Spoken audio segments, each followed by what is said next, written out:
ഞാൻ വേറെ ഡൗട്ട് എന്ന് വെച്ചാൽ ഇപ്പം ഈ MBBS എടുത്താൽ നമുക്ക് അതിൽ കുറച്ച് സ്പെഷ്യലൈസ് ചെയ്യുന്ന സംഭവങ്ങളുണ്ട്. ഇപ്പോൾ പൾമനോളജി അല്ലെങ്കിൽ നമുക്ക് അങ്ങനെ സ്പെഷ്യലൈസ് ചെയ്ത് പോകാം. അതുപോലെ തന്നെ ഈ ഡെന്റിസ്റ്റ് അല്ലെങ്കിൽ ഇതിൽ എന്തെങ്കിലും സ്പെഷ്യലൈസേഷൻ ഉണ്ടോ? ഉണ്ട്.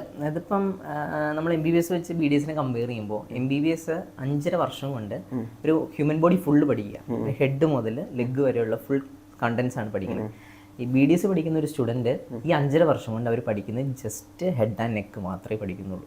നെക്കും വരുന്നുണ്ട്. ഈ ഒരു ഏരിയ മാത്രമേ അവർ കൂടുതലായിട്ട് ഫോക്കസ് ചെയ്യുമ്പോൾ ബ്രെയിൻ അടക്കം first year second year third year വരെ MBBSന്റെ അതേ ടോപ്പിക്സ് തന്നെയാണ് നമ്മൾ ചെയ്യുന്നത്.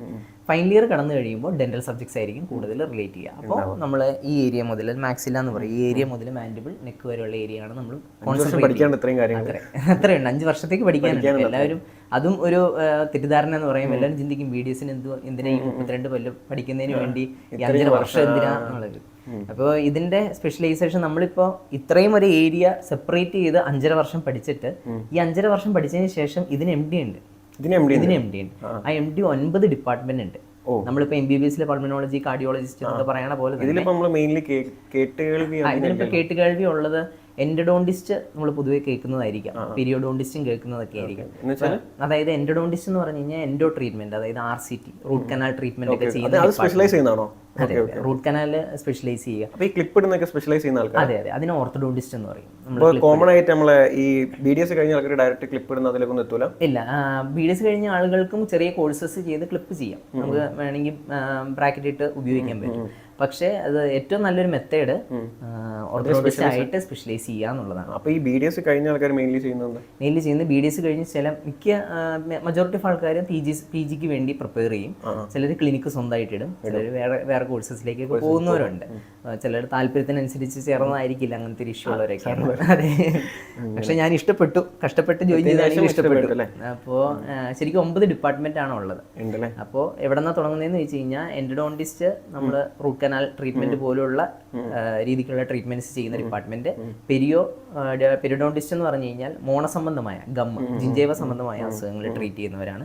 പ്രോസ്റ്റഡോണ്ടിസ്റ്റ് എന്ന് പറഞ്ഞാൽ നമുക്ക് മിസ്സായ ടൂത്ത് റീപ്ലേസ് ചെയ്യുക, ഇംപ്ലാന്റ് ചെയ്യുക, അങ്ങനത്തെ. അപ്പോൾ ശരിക്കും ഇപ്പോൾ എക്സാമ്പിൾ എനിക്കിപ്പോൾ ക്ലിപ്പ് ഇടാൻ പോകണമെന്നുണ്ടെങ്കിൽ ഏതെങ്കിലും ഒരു ആൾക്കാർക്ക് പോകുന്നതിന് പകരം അതിൽ സ്പെഷ്യലൈസ് പോകുന്നതായിരിക്കും നല്ലൊരു ട്രീറ്റ്മെന്റ് കിട്ടുക.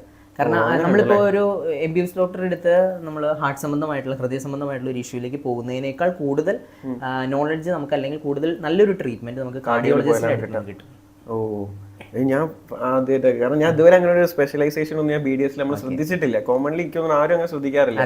പക്ഷെ ഇതിൽ ഞാനിപ്പോൾ പണ്ട് ക്ലിപ്പ് ഇട്ട ഒരാളാണ്. അപ്പം ഞാനത് എന്താണ് ക്ലിപ്പ് ഇതിൽ സ്പെഷ്യലൈസ് ചെയ്ത ആളുണ്ട് അങ്ങനെ ഒന്നും നോക്കിയില്ല. ഒരു ക്ലിനിക്ക് ഉണ്ട്, അവിടെ കയറി പോയി ക്ലിപ്പ് ഇട്ടതാണ്. അപ്പം അതിൽ ഇങ്ങനെയും കുറച്ച് കാര്യങ്ങളുണ്ട്. ഈ ക്ലിനിക്കുകളിലുള്ള ഗുണം എന്താണെന്ന് വെച്ചാൽ നമ്മളിപ്പോൾ ഒരു പ്രൈവറ്റ് ക്ലിനിക്കിൽ ചെന്ന് കഴിഞ്ഞാൽ അവിടെ ഒരു ചീഫ് ഡോക്ടർ ഉണ്ടാവും, ചീഫ് സർജൻ ഉണ്ടാവും. BDS കഴിഞ്ഞതായിരിക്കും, ചില MDS ഉള്ളതായിരിക്കും. ഇവർക്ക് ഓരോ സ്പെഷ്യലിസ്റ്റുകൾ ഉണ്ടാവും. ഇവരുടെ അണ്ടറിൽ ഇവരുടെ ഈ ഒരു ക്ലിനിക്കിൽ ഇവർ കുറെ സ്പെഷ്യലിസ്റ്റുകൾ കൺസൾട്ടന്റ് ആയിട്ട് വിളിക്കുന്നുണ്ടാവും. അത് ഇപ്പോൾ ഒരു വീക്കിൽ ഒരു ടൈമിലൊക്കെ ആയിരിക്കും വരിക, ഒരു ദിവസമായിരിക്കും വരിക. അപ്പോൾ ആ ടൈമിലിപ്പോൾ നമ്മളൊരു പേഷ്യന്റ് കമ്പിയിടാൻ വേണ്ടി, പല്ലിൽ കമ്പിയിടാൻ വേണ്ടി ചെന്ന് കഴിഞ്ഞാൽ അവർ അപ്പോയിന്റ്മെന്റ് തരും. അതായത് ചിലപ്പോൾ ശനിയാഴ്ച ഡോക്ടറിന്റെ ഡേറ്റിലേക്ക് നമുക്ക്, അത് ഓർത്തഡോണ്ടിസ്റ്റ് വരുന്ന ഡേറ്റിലേക്ക് നമുക്ക് അപ്പോയിന്റ്മെന്റ് തരും. അപ്പോൾ നമ്മൾ ആ ദിവസം വേറൊരു ഡോക്ടർ അങ്ങനെ